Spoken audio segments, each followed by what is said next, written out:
Good morning, everyone. I'm Chevy, your student teacher for today.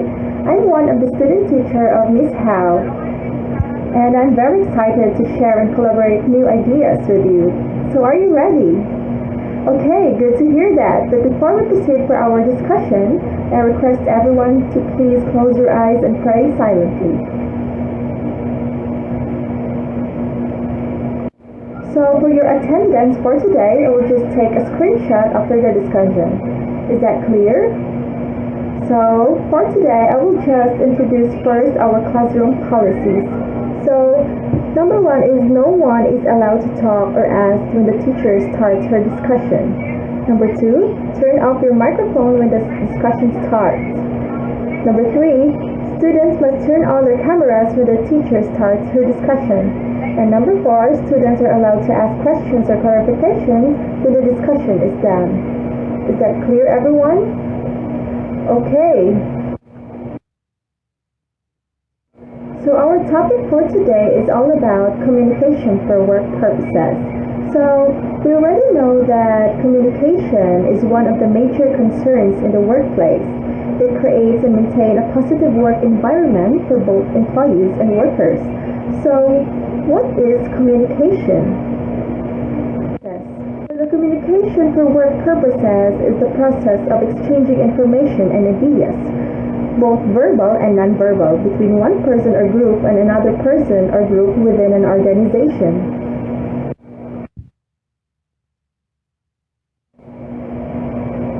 But before we continue talking about communication for work purposes, I want you to watch this short video and please observe the video carefully.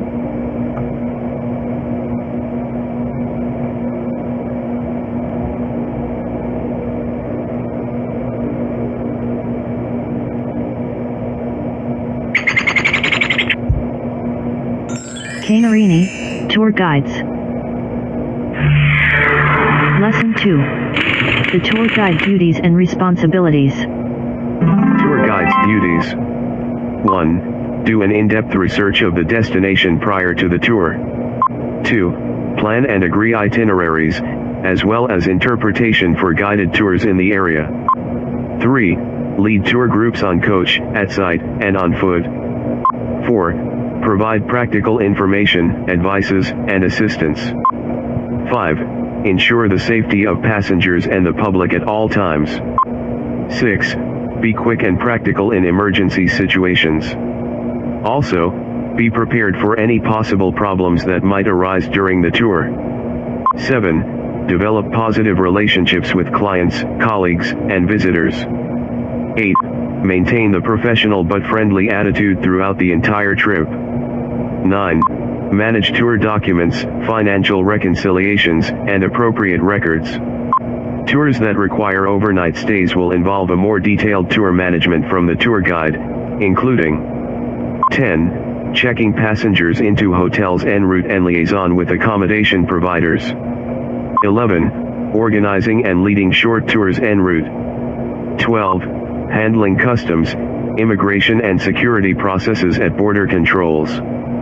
13. Management of passenger baggages for the duration of the tour. Tour guide's responsibilities. To your customers. 1. Provide your customers with honest information and explanations about destination without prejudice. 2. Give your customers a factual presentation that distinguishes true stories, traditions, and legends. 3. Act with tact and diplomacy. 4. Warn your customers about bad weather and necessary clothing to bring with plants which might cause allergies. Food allergies, if applicable. 5. Caution of animal bites. 6. Presence of pickpockets in crowded areas. 7. Check their luggage, belongings before leaving. To yourself and your colleagues. 8. Never allow yourself to be used by organizations who want to take advantage of you or your customers. 9. Never take advantage of the lack of knowledge of your customers. 10. If you get asked questions that you can't answer, be honest and respond with "I don't know, I will find out for you," and do it as soon as possible. 11. Practice reasonable and fair teamwork with your colleagues and coworkers. to the country you are guiding tours. 12. Protect the reputation of every country. 13. Treat your tours with respect for the environment, wildlife, sites and monuments, local customs and traditions. 14. Act responsibly as a representative of the country and the people of the destination. From the video being presented earlier. Finish lesson 2. Thank you for watching. Yes, you're correct. It's all about tour guiding. So tour guiding is one of the work or profession which requires strong communication skills. A tour guide's work in the travel industry, giving guided tours to group of visitors. They are experts in the history of the location and offer their tour groups interesting or enlightening information about points of interest at nature attractions, historic sites, museums, scenic locations, and other travel destinations. So guides may give walking tours, bus tours, or even lead river tours in a boat. Often hired by visitors bureaus or travel companies. Tour guides are typically residents of the region in which they give tours.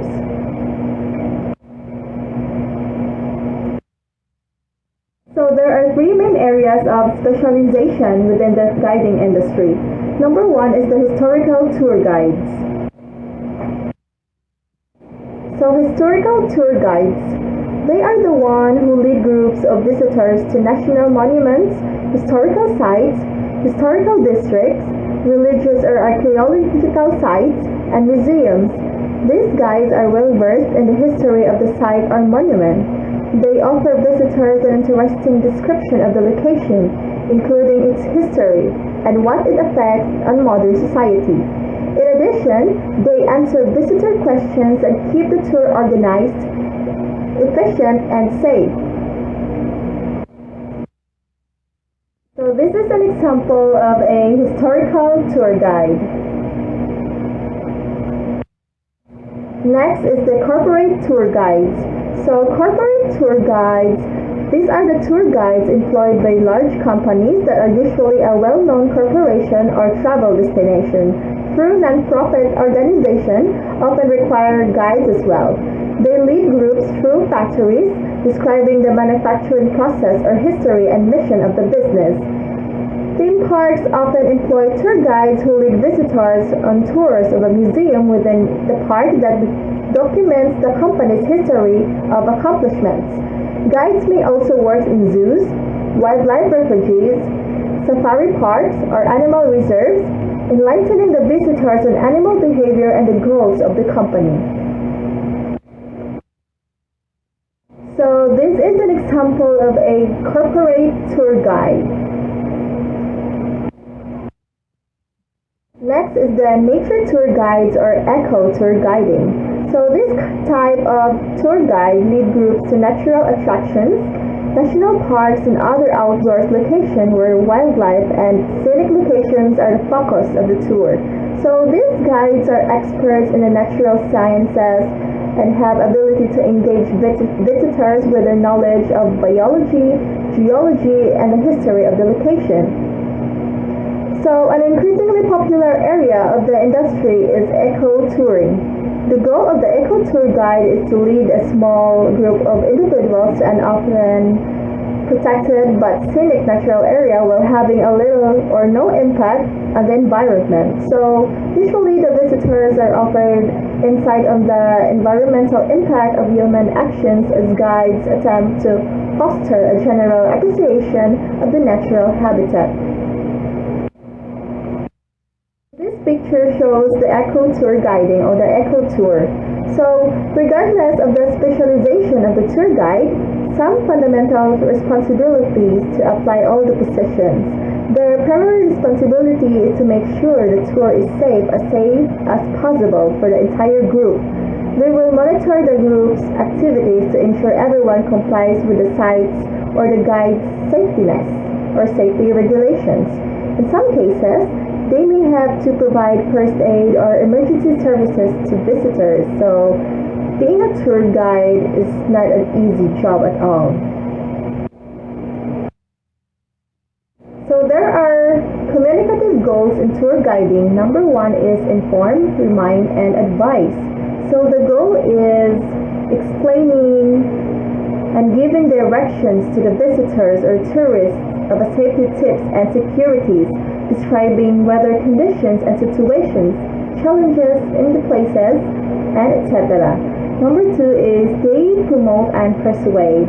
So the power to persuade people to visit a certain place depends on the several factors, which includes the promoter's choice of information to give, the connection he has to clients, and his attitude toward the place.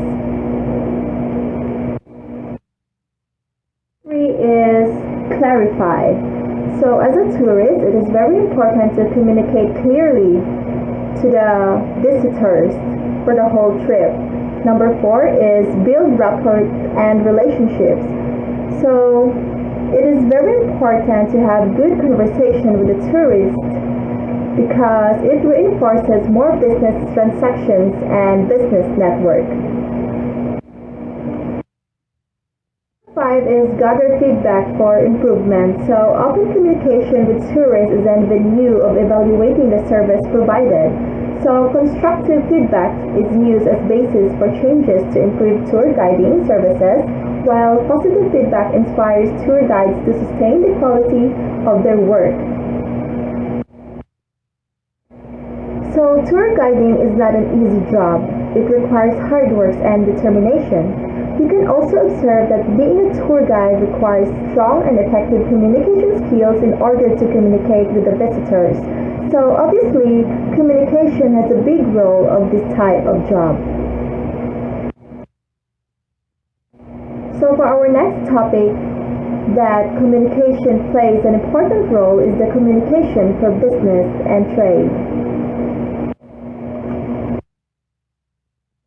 Business communication refers to the exchanging of information in order to promote an organization's goals, objectives, aims, and activities, as well as increase profits within the company. So obviously, effective communication is a vital tool for any business owner. Your success at getting your point across can be the difference between selling a deal and missing out on a potential opportunity. You should be able to clearly explain company policies to customers and clients and answer their questions about your products or services. It is crucial to communicate effectively in negotiations to ensure you achieve your goals. So communication is also important within the business.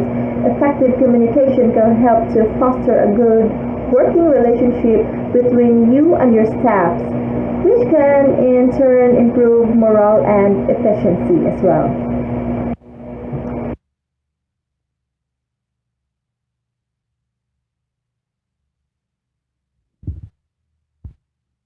So we must take note that understanding communication is the key to success in any conversation is likely to be achieved through both parties listening to and understanding each other.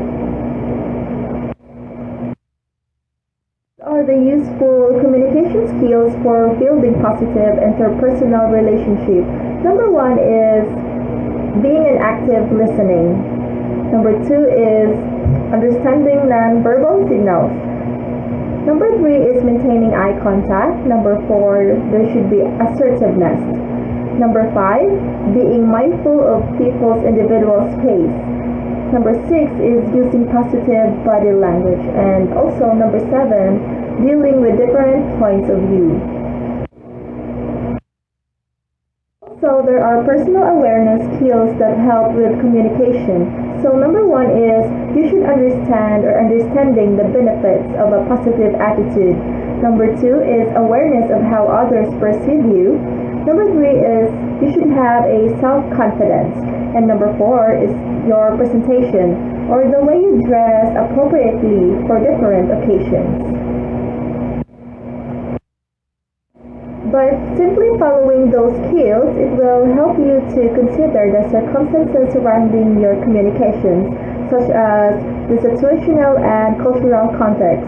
So in order to prepare you in the global workforce according to WACAT, you must prepare yourself to the demand of the industry, and one way of achieving this is through enhancing your English communication skills.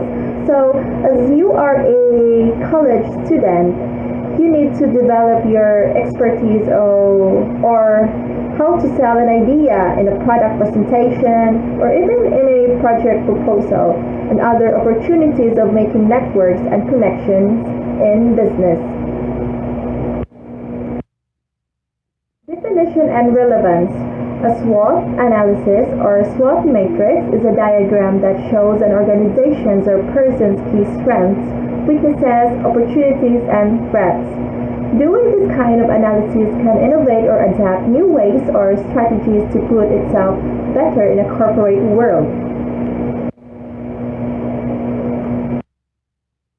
There are two factors, the internal and external factors. Internal factors are things that we control, while the external factors are the things that we cannot control. These are the benefits of SWOT analysis. So SWOT analysis is very important to a business because it identifies the company or organization capabilities and resources. They provide a look on the organization's competitive environment. Number two is based on the SWOT result or analysis, the company can create a better marketing strategy. Number three is through SWOT analysis, it can create a new venture and opportunities for the company, especially the ones that are yet explored. Or this can be an aid for the managers and directors reduce threats by understanding their company's current weaknesses. Number five, this can be used by the people in the company as a planning technique. Number six, individuals who like to develop their careers can do SWOT analysis for it identifies their skills, opportunities, and abilities. So you might be thinking right now on how to make a SWOT analysis. So these are the steps in making a SWOT analysis. So number one, make sure that the analysis heads to the right path or direction by defining your objective. Number two, focus on the internal and external factors. So those two factors, the strength and the weaknesses. Number three is the opportunities. Identify the things that can help your company grow, and also the threats or the obstacles that are stopping your business or company for growing. So this is the SWOT matrix looks alike. There is the strength, the weakness, the opportunities, and the threats. So SWOT analysis is a simple but useful framework for analyzing your organization's strengths, weaknesses, opportunities, and threats. It helps you to build on what you do well, to address what you're lacking, to minimize risk, and to take the greatest possible advantages of chances for success. A SWOT analysis helps organizations get visibility on their current status, letting them understand and measure overall business performance. It lets businesses understand and better identify internal and external factors and their positive and negative impacts on the business. So next is the incident reporting. So what does incident report writing? So incident report writing or an incident report is a tool that documents to any events that may or may not have caused injuries to a person or damage to a company asset. It is used to capture injuries and accidents, near misses, property and equipment damage, health and safety issues, security breaches, and workplace misconduct. So why reporting incidents at work matters? So they provide a reminder of possible hazards. Reporting them provide a way to monitor potential problems and root causes as they occur. The documentation of these problems and root causes increases the likelihood that repeating failures will be noticed and corrected before they develop to more serious incidents. Reporting an injury helps to ensure safety issues in the workplace can be addressed to reduce the occurrence of injuries to other employees. In the long term, lack of incident notification and reporting does not help promote a safe workplace or prevent future workplace incidents from occurring. There are 5 elements of a good incident report. So, an incident report should state all the essential information about the incident or near miss. It should contain the following key elements to ensure that all facts and necessary details are complete and properly documented. So, number 1, it should be accurate. The details must be all correct or exact. Number 2 is it must be factual. It means that it is based in fact and can be proven or repeated or observed. Number 3 is complete, having all the necessary or appropriate details. Number 4, it must be graphic. There must be pictures or images that can be used as evidence. And number 5 is it must be valid. This is conclude that the incident report by getting all the signatures of all the people being involved.